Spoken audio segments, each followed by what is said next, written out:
Hello gamers and gameheads, what is going on? My name is Tanek127 and welcome back to another video. And guys, before we get into today's video, I do want to give a special thank you and shout out to Focus Entertainment for hooking me up with a review key of my time at Sandrock on Xbox Series X. And the gameplay you guys are looking at right now is raw, pure Xbox Series X gameplay. But if you guys have been around this channel for a while, you will already know that I covered my time at Sandrock in early access when it went live on PC over a year or so ago. So we have covered Sandrock on the channel before. We're not going to be talking about too much new here and stuff like that. I more so want to talk about the console version and probably just throw a little insight on what I think the developers can do for the future of this game. Because one thing I have noticed, especially around this fall time of 2023, there's been a lot of these life sim cozy games coming out towards the end of the year, and I think Sandrock is probably going to have to put a little bit more of its foot forward just to compete with some of the competition that is coming around. But anyway guys, let's go ahead and talk about what's new with my time at Sandrock. So if you don't know, my time at Sandrock has been in PC early access for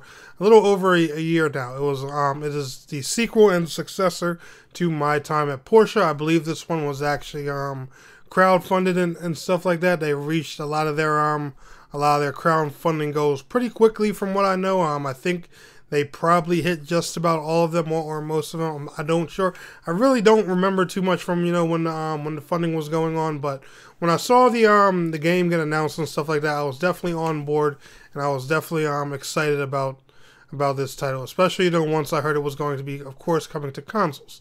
Now, the one thing that intrigued me for Sandrock, and the main reason I've been most excited to play it, was because it was always missing one big feature that my time at Porsche didn't have. And this was one big reason me and my fiance were excited about it.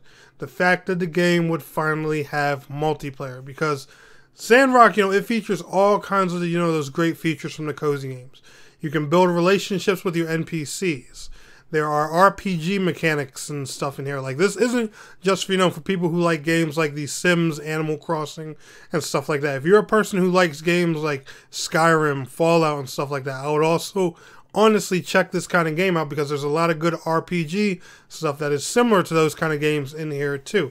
Except it's more of a like a cartoony, more friendly kind of world, and some of the darker and more damper worlds of those games. But a lot of the same mechanics still do apply here in my time at Sandrock. Now, the biggest difference when it comes to my time at Sandrock and my time at Porsche is straight up the environment. Porsche's more like country town friendly and stuff like that.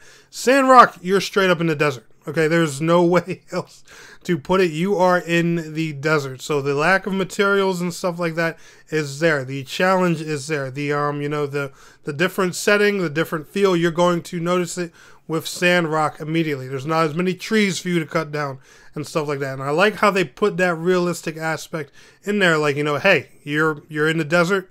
You're going to survive, work, and live, and go along in this game like you're in the desert. And I really appreciate that, because that makes the game feel drastically different than Porsche.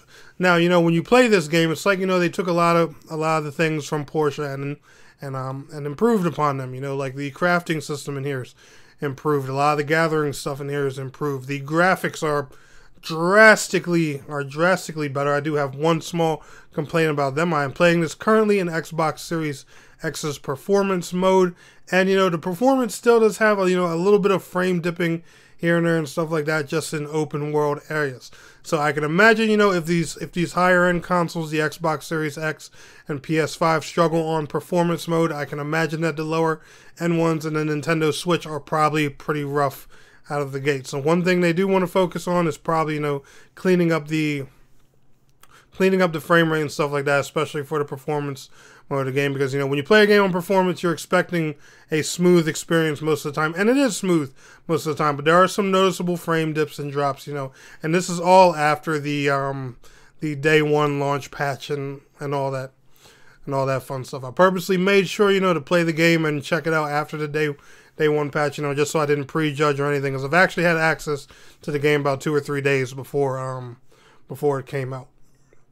Just like in the previous game, you have character creation and stuff like that. There's all kinds of different, like weapons, things to craft. You get started off with your own house. You get to build, the game's tutorial and how everything plays out. They introduce you pretty much, like the same way they did with Porsche. They introduce you to all the crafting mechanics. They show you what to build, what you need to start off with, and stuff like that. There's even a little tool list, showing you of like some beginner weapons, outfits, and everything that you can build from materials that are really close around the land right out the gate and stuff like that.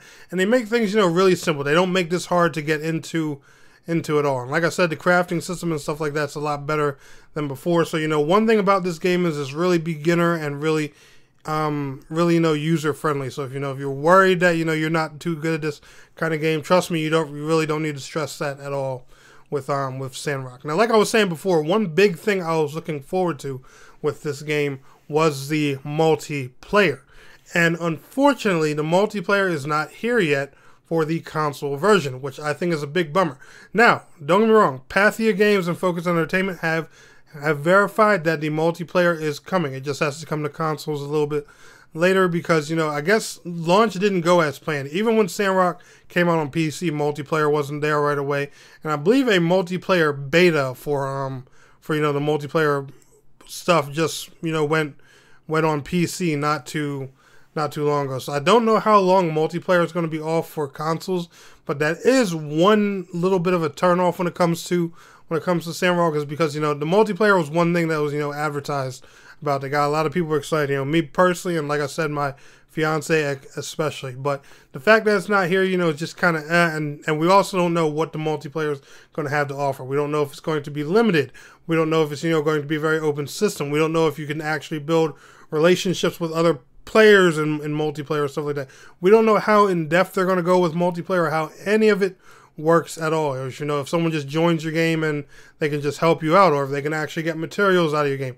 We don't know any of that, and that's kind of the disappointing thing, because now not only are we waiting for multiplayer, but hey, what is multiplayer going to offer? Is it even going to be that experience we were hoping for? Now, me personally, when it comes to multiplayer, I'm hoping multiplayer is a real deal. I'm hoping you can build relationships with other real players. I'm hoping you can get materials out of somebody's world. I'm hoping there's trading. I'm hoping there's all kinds of stuff with multiplayer, because a lot of the other cozy games that are coming out, games like games like Palia, that's going to be here on the Nintendo Switch. Probably like sometime in the next 30 to 60 days, expected to launch here in holiday of 2023. That's going to be a life sim MMO. We have Fae Farm, which is out now on Nintendo Switch and Steam with full crossplay. That offers multiplayer and pretty much all the features right now that my time at Sandrock does. What I personally want to know is, I just want to know what Sandrock is going to do to to differentiate itself from a lot of these other games and make it stand out, when currently a lot of the other ones on the market are offering just a little bit more than Sandrock does, even with its console release. But honestly, guys, I do think Sandrock's a great buy and a good pickup, especially, if you're looking for a new life sim game and RPG and stuff like that. And on the bright side, with multiplayer not here yet, this does mean you can take time, work on your character, build up, and get stuff ready for when multiplayer does arrive. So, there's a bright side to everything. But let me know how you guys are feeling down in the comments below. Anyway, y'all enjoyed today's video, smash that like button. I'll see y'all on the next one. Peace out. Have a good one.